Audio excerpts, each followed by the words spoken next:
Faut être sérieux. Il faut qu'on puisse compter sur quelqu'un. Parce que si on ne peut pas compter sur un disciple de Jésus-Christ, alors sur qui on va compter? Si on ne peut pas compter sur sa parole. Il y en a qui disent n'importe quoi. Ils le savent qu'ils ne le feront pas, mais ils le disent quand même. Taisez-vous! Ça souille. Ça souille. Et ça donne des mauvaises opinions. Il faut être sérieux. Il faut être sérieux. Ça coûte d'être sérieux.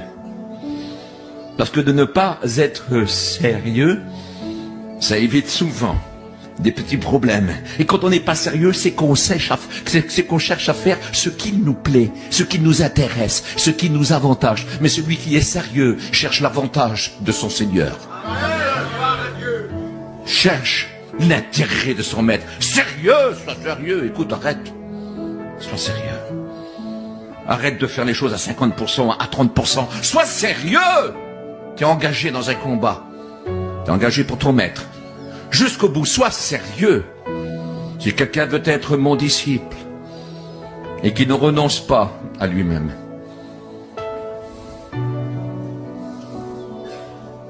il n'est pas digne de moi.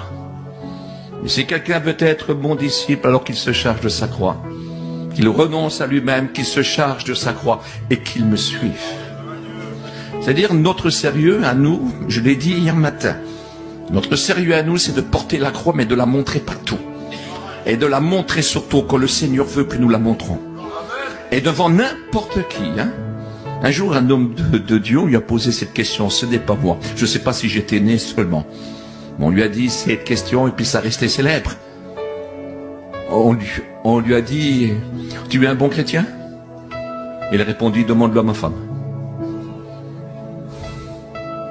Il faut être sérieux. Dans son foyer, on est sérieux, on est des chrétiens.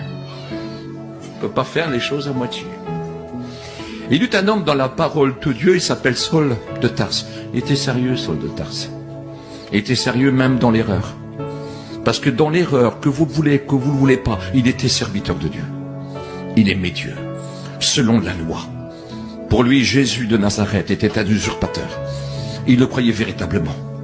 Et pour l'Éternel, son Dieu, il aurait été prêt à tout, même à mourir. Il aurait été prêt à tout, même tuer son père et sa mère s'il le fallait. Parce que si on aurait adoré un autre Dieu, il fallait tuer son père et sa mère.